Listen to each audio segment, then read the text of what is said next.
तोशखाना मामले में इमरान खान और उनकी बीवी बुशरा बीवी को 17 साल की सजा सुनाई गई है।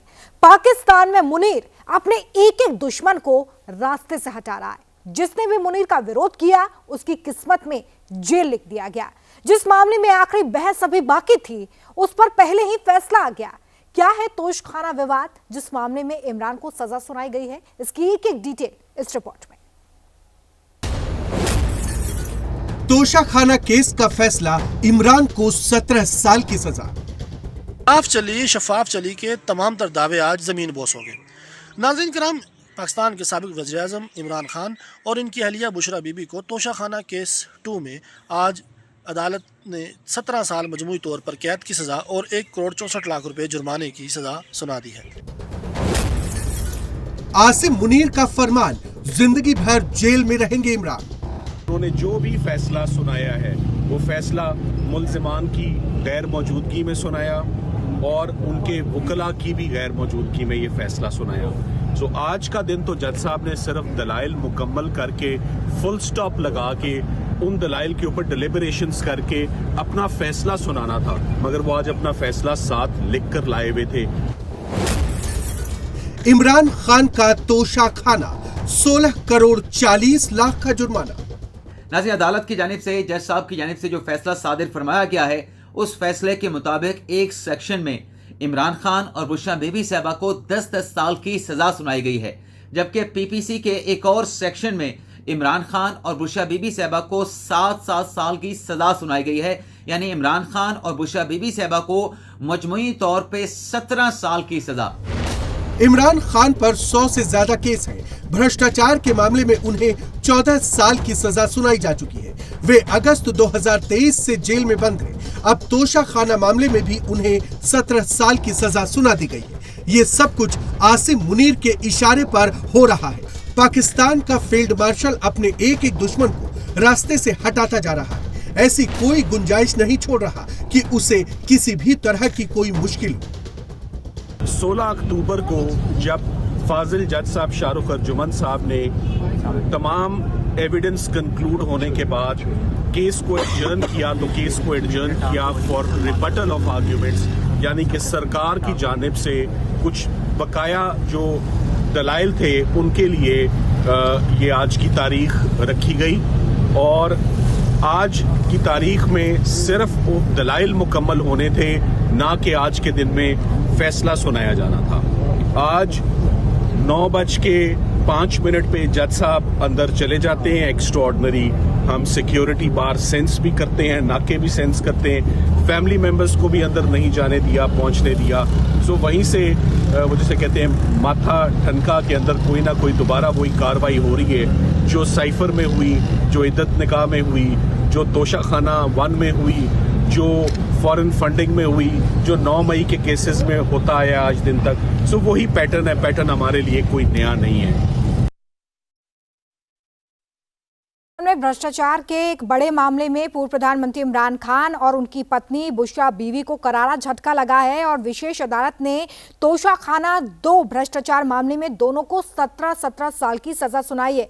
अदालत ने इमरान खान और बुशरा बीवी को दोषी माना है, जिसके चलते 17 साल की सजा सुनाई गई है, जो कि जाहिर तौर पर इमरान खान की मुश्किलें एक बार फिर से बढ़ाता हुआ। इमरान खान ऑलरेडी इस वक्त जेल में ही है और ऐसे में उनकी इस वक्त हालत कैसी है, उनको लेकर कई तरह के सवाल जो हैं वो खड़े होते रहे, लेकिन जेल के अंदर से कोई जानकारी अब तक सामने नहीं आई। इस बीच उनकी सजा में इजाफा हो गया है और 17 साल की सजा अब उन्हें और सुना दी गई है। यह मामला 2021 से जुड़ा है, जब सऊदी अरब के क्राउन प्रिंस ने इमरान खान को एक बेहद कीमती ज्वेलरी सेट गिफ्ट किया था। जांच में सामने आया कि इन गहनों की वास्तविक कीमत जो है वो करोड़ों रुपए थी, लेकिन इन्हें कुछ नियमों को ताक पर रखकर खरीदा गया। अदालत ने इसे सरकारी विश्वास के साथ धोखाधड़ी और भ्रष्टाचार से जुड़ा हुआ आचरण माना और इसी केस में यह सजा अब 17 साल की सुनाई गई है। अदालत ने जो फैसला सुनाया है उसमें इमरान खान को आपराधिक विश्वासघात के तहत 10 साल और भ्रष्टाचार के तहत जो केसेस दर्ज होते हैं उसमें 17 साल की सजा सुनाई गई है। इमरान खान के साथ बुशरा बीबी को भी 17 साल की सजा सुनाई गई। फेडरल इन्वेस्टिगेशन एजेंसी ने ये फैसला एक महंगी बुल्गारी घड़ी सेट को बहुत कम कीमत पर खरीदने के लिए सुनाया। अब लोगों का सब्र खत्म हो गया। ये स्क्रिप्ट अगर इनका ख्याल है हर साल एक केस चलाएंगे, 6 महीने के बाद एक नया केस कोई डाल देंगे, क्योंकि 300 केसेस में से कोई नया केस खोलेंगे और उसके बाद हम 10 साल इमरान खान को इस तरह कैद में रखेंगे। इंशाल्लाह ये नहीं होगा, ये पाकिस्तान के लोग नहीं होने देंगे। ये हमें अब यकीन है पूरा, हम भी नहीं होने देंगे और ना ही पाकिस्तान के लोग होने देंगे। अब आप देखेंगे जो इन्होंने कर रहे हैं ना, अब देखें। दिलचस्प बात यह है कि दावा किया जा रहा है कि कोर्ट ने सजा सुनाते समय इमरान की ज्यादा उम्र और बुशरा के महिला होने की वजह से सजा सुनाने में नरमी बरती है।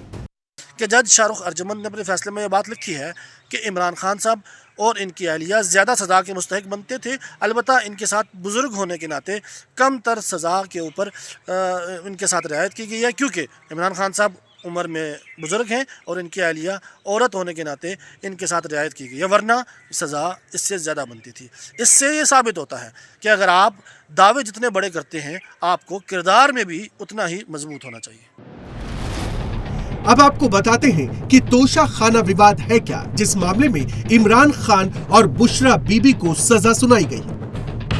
साल 2018 में इमरान खान को सऊदी अरब के दौरे पर एक सोने और हीरो से बनी घड़ी गिफ्ट में मिली। इमरान खान ने ये घड़ी अपनी पत्नी बुशरा को रखने के लिए दे दी। बुशरा बीबी के कहने पर फराह खान और इमरान सरकार में मंत्री जुल्फी बुखारी इस ब्रांडेड घड़ी को बेचने घड़ी के शोरूम पहुंचे। शोरूम के मालिक ने इसकी मैन्युफैक्चरिंग कंपनी को जानकारी दी, जिसके बाद घड़ी बनाने वाली कंपनी ने सीधे सऊदी प्रिंस के ऑफिस से कांटेक्ट किया था और इस बारे में बताया। सऊदी प्रिंस के ऑफिस ने पाकिस्तान सरकार से संपर्क किया, जिसके बाद ये मामला सबके सामने आया। कुछ समय बाद इमरान की पत्नी बुशरा और दोस्त जुल्फी बुखारी का ऑडियो लीक हुआ। इससे साफ हो गया था कि इमरान के कहने पर ही बुशरा ने जुल्फी बुखारी से संपर्क किया था और उन्हें घड़ी बिकवाने को कहा था। नाज़रीन, इल्जाम यह था कि जो 7.25 करोड़ का बल्गारी का जो ज्वेलरी सेट था, जो कि सऊदी शाही खानदान की जानिब से 2021 में जो इमरान खान और बुशरा बीबी साहबा ने सऊदी अरेबिया का सरकारी दौरा किया था, उस दौरे के दौरान ये महंगा करोड़ों रुपए की मालियत का तोहफा इमरान खान और बुशरा बीबी साहबा को दिया गया। लेकिन दोनों मुल्ज़मान की जानिब से इस तोहफे को रिटेन किया गया, लेकिन इस तोहफे की जो मालियत थी, जो तखमीना था, वो कम लगाया गया।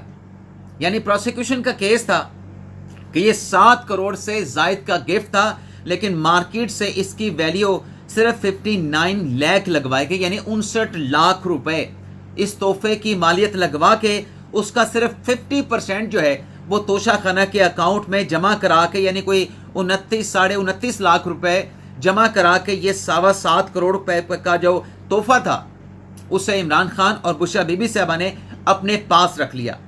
दरअसल पाकिस्तान में प्रधानमंत्री, राष्ट्रपति या दूसरे पोस्ट पर रहने वालों को मिले तोहफों की जानकारी नेशनल आर्काइव्स को देनी होती है और इन्हें तोशा खाना में जमा करवाना पड़ता है। अगर तोहफा 10,000 पाकिस्तानी रुपए की कीमत तक होता है तो बिना कोई पैसा चुकाए इसे रखा जा सकता है। अगर 10,000 से ज्यादा हो तो 20% कीमत देकर गिफ्ट अपने पास रखा जा सकता है। अगर 4 लाख से ज्यादा का गिफ्ट है तो इसे सिर्फ प्रधानमंत्री या राष्ट्रपति ही खरीद सकता है। इमरान ने 2 करोड़ के तोहफों को कहीं 5 लाख तो कहीं 7 लाख का बताया था। इसी कीमत पर उन्होंने इसकी खरीदारी की और फिर ओरिजिनल कीमत से कई गुना ज्यादा पर बेच दिया था। इमरान खान को प्रधानमंत्री रहते उन्हें कुल 108 तोहफे मिले थे, जिनमें से कई महंगे थे। जिन गिफ्ट्स पर सबसे ज्यादा विवाद हुआ वो भी आपको बता देंगे। घड़ी 8.5 करोड़ रुपए की, कफलिंग्स 56,70,000 रुपए की, पेन 15 लाख रुपए की, रिंग 87.5 लाख रुपए की और 7 रोलेक्स की घड़ी 15 करोड़ रुपए की।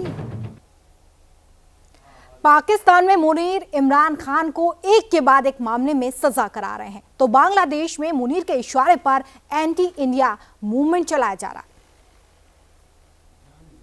আমার ভাইয়ের রক্তের বদলা নেওয়ার জন্য আজকে আমরা এই জানাজায় দাঁড়িয়েছি। প্রিয় ভাইরা, আজকে কবি নজরুলের যে বিদ্রোহী দুটো লাইন, যাকে উসমান হাদি তার আদর্শ মনে করত, আমি চিরবিদ্রোহী বীর, বিশ্ব ছড়ায় উঠে আজি একা, চির উন্নতশীল। প্রিয় ভাইয়েরা, আপনারা জানেন শরীফ ওসমান হাদিকে এক সপ্তাহ 168 ঘন্টা আগে গুলি করা হয়েছে। এখন পর্যন্ত কি তার খুনিকে গ্রেফতার করা হয়েছে? ইনকিলাব মুজিবাদ মুর্দাবাদ, ইনকিলাব जिंदाबाद। उस्मान हादी के जनाजे में भारी भीड़ उमड़ पड़ी। ढाका की सड़कें हर तरफ से पैक हो गईं। जहां तक नजर गई वहां तक लोगों के सिर ही दिखे। पहले जनाजे की नमाज अता की गई, उसके बाद उस्मान हादी का जनाजा निकाला गया। हादी को बांग्लादेश के राष्ट्रकवि काजी नजरुल इस्लाम की कब्र के पास दफनाया गया।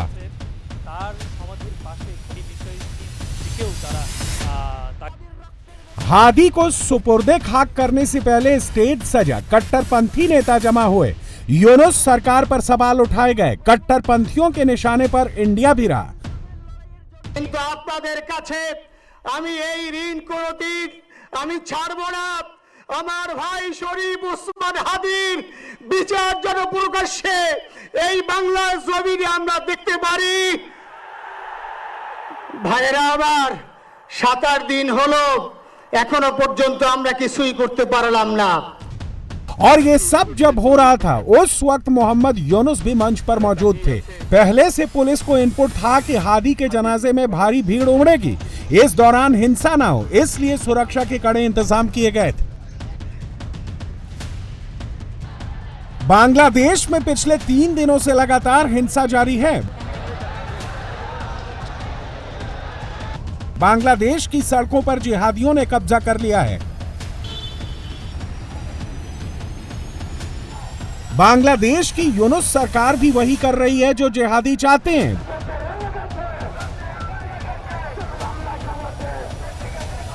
बांग्लादेश जिहादिस्तान बनने की राह पर निकल पड़ा है।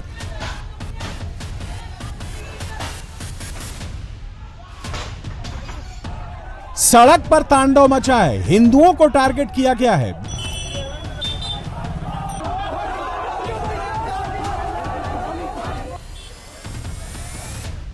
दरअसल जब से उस्मान हादी की मौत हुई है तब से बांग्लादेश में हिंसा भड़की हुई है।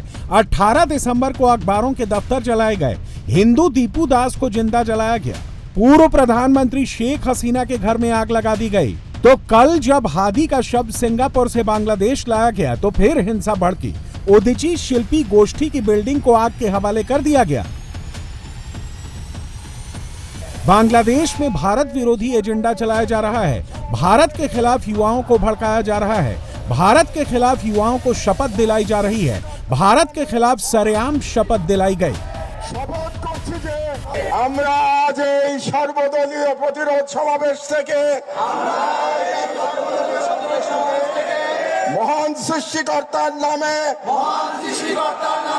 শপথ করছি যে জুলাইয়ের গণ আকাঙ্ক্ষার পক্ষে বাংলাদেশের স্বাধীনতা ও সার্বভৌমত্বের প্রশ্নে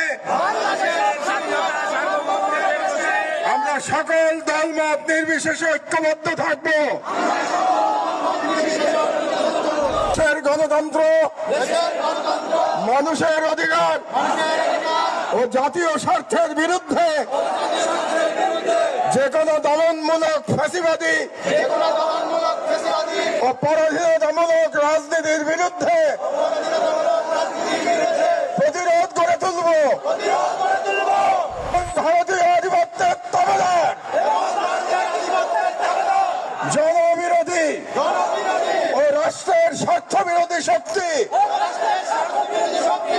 গুম খুন ও গণহত্যাকারীদের দল, ভারতের মদস্পুষ্ট আওয়ামী লীগ, তাদের সহযোগী, তাদের পক্ষে বয়ান উৎপাদন করে কালচারাল ফ্যাসিস্ট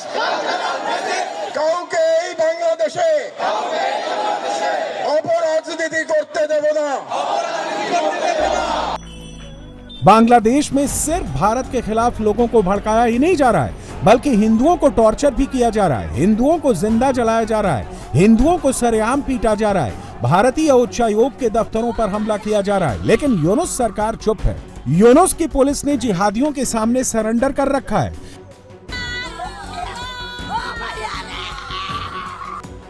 जमाते कट्टरपंथी ने एक हिंदू रिक्शा चालक की बुरी तरह से पिटाई की।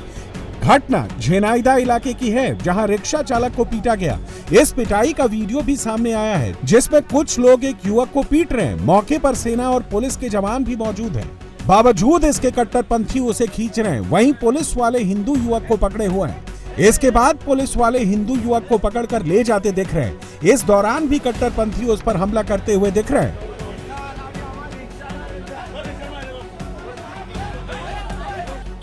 इससे पहले मेमन सिंह में 30 साल के हिंदू लड़के दीपू दास को जिंदा जला दिया गया था। सरेआम चौराहे पर पेड़ से टांगकर हजारों की भीड़ के सामने जलाया गया। लेकिन पुलिस इस मामले में लीपापोती करने में जुटी है। दबाव पड़ने के बाद पुलिस ने फिलहाल 7 लोगों को गिरफ्तार किया है। बांग्लादेश में गृह युद्ध और अराजकता वाले हालात बने हुए हैं। पाकिस्तान की खुफिया एजेंसी ISI इस वक्त भी ढाका से ऑपरेट कर रही है। कट्टरपंथियों की भीड़ को नॉन स्टॉप इंस्टिगेट कर रही है। दावा किया जा रहा है कि इस वक्त भी ISI के 3 ऑफिसर्स बांग्लादेश में पाकिस्तान के हाई कमिश्नर इमरान हैदर के साथ मौजूद हैं और इंडियन हाई कमीशन पर कट्टरपंथियों के हमले को मॉनिटर कर रहे हैं। आसिम मुनीर के इशारे पर ISI ने बांग्लादेश में अपने लश्कर को एक्टिवेट कर दिया है।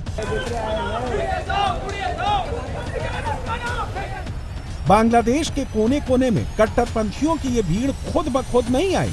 इस भीड़ को लाया गया है। ये पूरा प्लान मुनीर ने बनाया है। मुनीर पाकिस्तान में बैठकर बांग्लादेश के रास्ते भारत को घेरने वाले स्ट्रेटजी पर काम कर रहा है।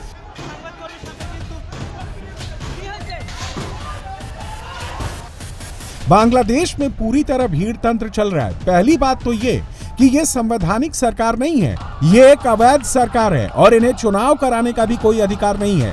पूरे सत्ता परिवर्तन अभियान को ढाका की जमाते इस्लामी के नेतृत्व में अंजाम दिया गया। यह पाकिस्तान द्वारा बाहरी ताकतों के समर्थन से किया गया था और अब जमाते इस्लामी उन्माद भड़काने की कोशिश कर रही है। और अब बात उन खबरों की जिसकी हर तस्वीर एक सवाल पूछ रही है, क्योंकि कहीं अदालत के बाहर कानून पिट रहा है तो कहीं सड़क पर संग्राम मचा हुआ है। उत्तर प्रदेश से लेकर राजस्थान तक घमासान देखने को मिल रहा है। पंजाब में कॉलेज की राजनीति अपराध की भाषा बोलती दिखी तो मध्य प्रदेश के ग्वालियर से दिल दहला देने वाली तस्वीरें सामने आई। देखिए हमारी खास रिपोर्ट। सबसे पहले बात उस खबर की करते हैं जिसमें कानून की रक्षा करने वाले खुद कानून तोड़ते नजर आए। ये वीडियो राजस्थान के अजमेर का है, जहां कोर्ट के बाहर ही कानून तार तार होता दिखा। अजमेर की कोर्ट के बाहर वो हुआ जिसकी किसी ने कल्पना नहीं की थी। स्पीड ब्रेकर की मांग को लेकर वकीलों का प्रदर्शन हो रहा है। इसको लेकर जयपुर रोड पर जाम देखने को मिला। लेकिन इसी बीच जब मौके पर PWD अधिकारी पहुंचे तो वकीलों के द्वारा उनको दौड़ा दौड़ा कर पीटा गया। पुलिस ने बीच बचाव करने की बहुत कोशिश की, लेकिन वकीलों ने एक न सुनी।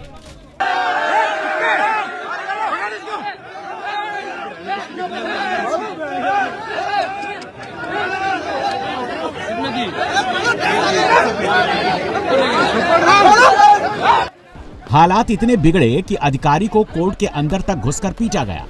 पुलिस ने किसी तरह अधिकारियों को भीड़ से बाहर निकाला, जिसके बाद अब यह सवाल उठ रहा है कि जब अदालत के बाहर ही कानून सुरक्षित नहीं तो आम आदमी आखिर न्याय की उम्मीद कैसे कर सकता है। और अब बात उन कैमरों की जो वैसे तो खामोश रहते हैं, लेकिन जब भी बोलते हैं तो हमेशा 100% सच बोलते हैं। कानपुर और प्रयागराज में इन्हीं कैमरों में दबंगई की तस्वीरें कैद हो गई। कानपुर देहात में चौरसिया होटल के पास दबंगों ने 2 युवकों को बेरहमी से पीटा। मारपीट का ये वीडियो सोशल मीडिया पर वायरल है, जहां कई लोग मिलकर 2 युवक की जमकर पिटाई कर रहे हैं। और इस दौरान कुछ लोगों ने युवकों को इन दबंगों के कहर से बचाने की कोशिश की, लेकिन उनके सिर पर दबंगई का खुमार इस कदर सवार था कि दबंगों ने किसी की एक न सुनी और युवक के ऊपर लात घूंसे बरसाए।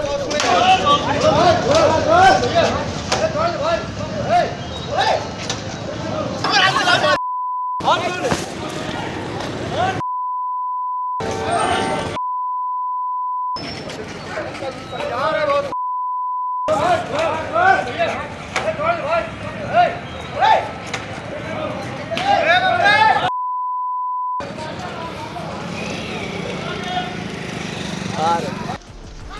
सभी दबंगों ने मिलकर दोनों युवकों को जमकर पीटा, लात घूंसे से लेकर बेल्ट तक मारी। जिसको जो मिला वही लेकर इन युवकों पर टूट पड़ा और फिर शख्स ने एक युवक को पकड़ लिया, जबकि बाकी दबंग दूसरे युवक के साथ मारपीट करते रहे। इस दौरान युवक उनसे माफी मांगते रहे, लेकिन बदमाश अपनी ताकत दिखाते रहे।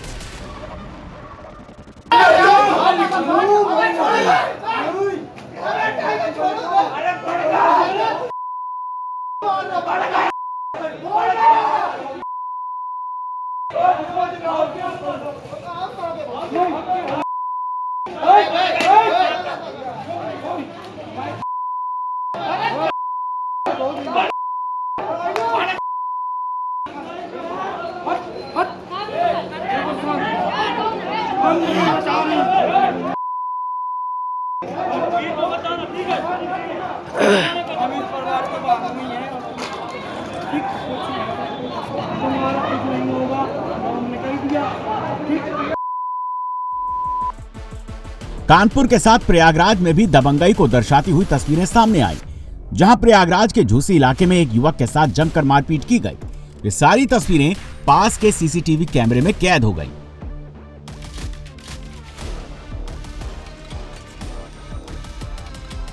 तस्वीर में आप देख सकते हैं कि कुछ लोग एकजुट होकर आते हैं और युवक को घर से घसीटकर बाहर लाते हैं और फिर उसकी पिटाई शुरू कर देते हैं।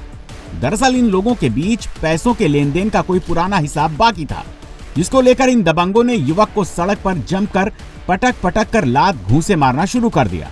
पीड़ित युवक के परिजनों की तहरीर पर पुलिस ने मुकदमा दर्ज कर लिया है और इन दबंगों की तलाश शुरू कर दी है।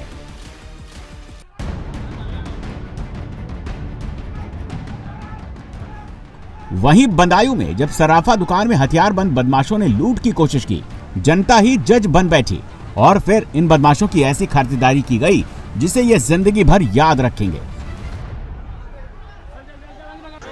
ग्रामीणों ने 3 बदमाशों को दबोच लिया, जमकर पिटाई कर दी। इस घटना की जानकारी पुलिस को तो दी गई, लेकिन जब तक पुलिस पहुंचती तब तक भीड़ अपना फैसला सुना चुकी थी और बदमाश लहूलुहान हालात में पड़े हुए थे।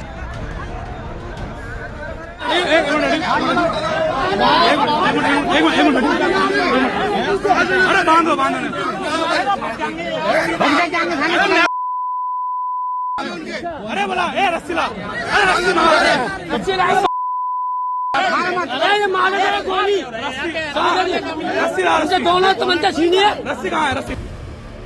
बदायूं में जहां भीड़ का इंसाफ देखने को मिला तो वहीं पंजाब के जालंधर में हुए कॉलेज चुनाव में गोलियों की गूंज सुनाई दी। पंजाब में कॉलेज की राजनीति अपराध की भाषा बोलती दिखाई दी, जहां कॉलेज चुनाव ने हिंसक रूप अख्तियार कर लिया। जालंधर के किशनगढ़ इलाके में कॉलेज की प्रधानी को लेकर 2 गुट भिड़ गए। दिन दहाड़े जमकर गोलीबारी हो गई। इस गोलीबारी में 2 युवक घायल हो गए, लेकिन जब पुलिस वहां पहुंची तो गोलीबारी के मुख्य आरोपी ने पुलिस पर भी फायरिंग कर दी, जिसके बाद क्रॉस फायरिंग में आरोपी के टांग में गोली लगी। पुलिस ने आरोपी लखविंदर सिंह लखा को गिरफ्तार कर लिया है।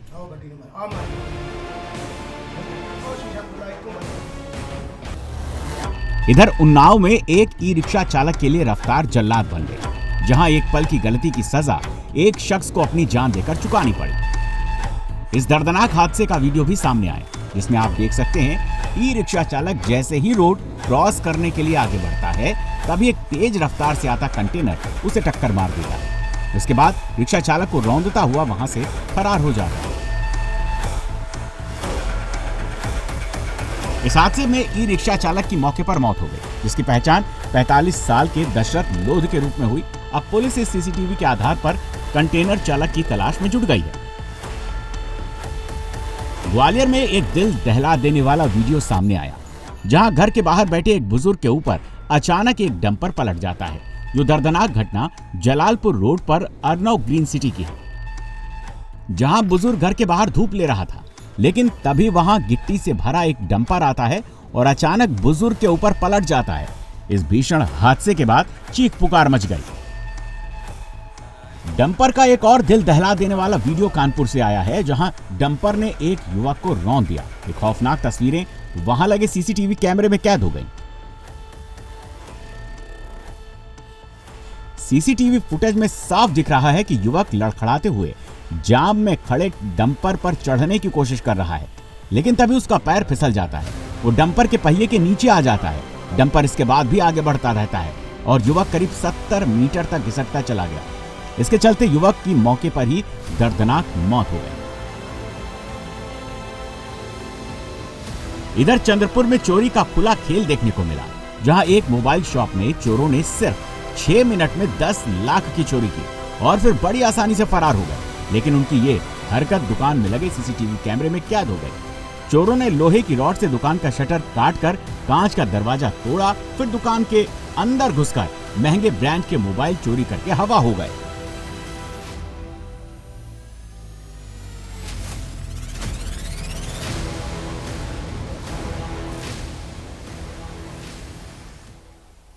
शहर शहर तेंदुए का आतंक जारी है। महाराष्ट्र से लेकर मध्य प्रदेश तक तेंदुए की वजह से लोग दहशत में हैं। आदमखोर जंगल छोड़ शहरी इलाकों में बिना खौफ के घूम रहे हैं। कभी वो लोगों पर हमला करता है तो कभी बच्चों को खेत में उठाकर ले जाता है। महाराष्ट्र से लेकर राजस्थान और एमपी में आदमखोर का खौफ क्यों पसरा हुआ है, देखिए इस रिपोर्ट में। डॉगी घर के बाहर सोया हुआ है, तभी दबे पांव पीछे से तेंदुआ आता है और झपट्टा मारकर डॉगी को दबोच लेता है। डॉगी बचने की कोशिश करता है, लेकिन तेंदुए की गिरफ्त से खुद को छुड़ा नहीं पाता। तस्वीरें रत्नागिरी शहर के रिहायशी इलाके की हैं।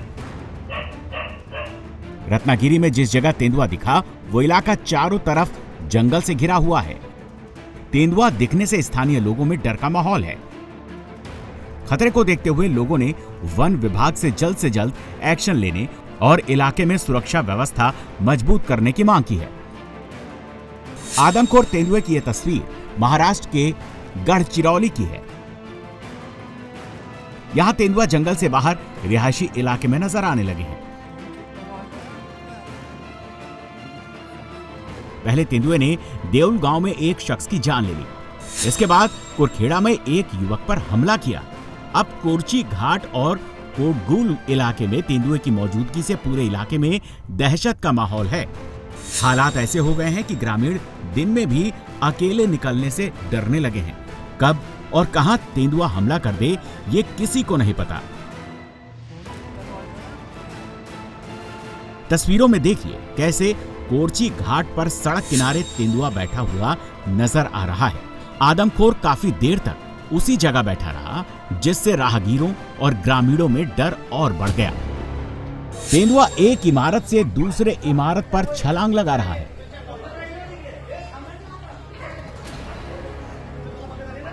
आदमखोर की दहशत इतनी मची है कि लोगों ने अपने घरों के दरवाजे और खिड़कियां तक बंद कर लिए। तेंदुए को पकड़ने के लिए 6 घंटे तक चला रेस्क्यू ऑपरेशन। तेंदुए के तांडव की यह तस्वीरें मुंबई की हैं। मीरा भाईंदर के सबसे भीड़भाड़ वाले इलाके में एक तेंदुआ घुस गया। तेंदुआ बिल्डिंग के कैंपस में मौजूद लोगों पर हमला करने लगा। इससे इलाके में अफरा तफरी मच गई और घबराए हुए लोग इधर उधर भागने लगे।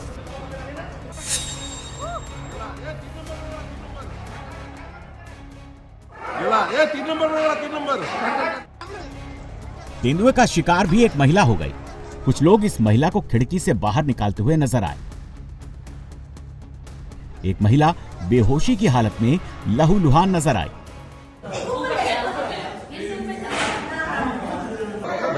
बच्ची के उतार देंगे। अरे माँ कसम, चेहरे पे झपट्टा मार लेंगे। एगो बाहर ना ले, एगो अंदर ना ले और मुझे बाकी लोग ऑफिस। तेंदुआ शिकार की तलाश में इधर उधर भागने लगा। लोगों के शोर मचाने पर छत के ऊपर जा छिपा, फिर सीढ़ियों से पूरे बिल्डिंग में घूमने लगा। इस दौरान तेंदुए के हमले में एक युवती समेत 4 लोग जख्मी हो गए। सभी घायलों को इलाज के लिए नजदीकी अस्पताल में भर्ती करवाया गया। अरे तोबा गेला ओ गली में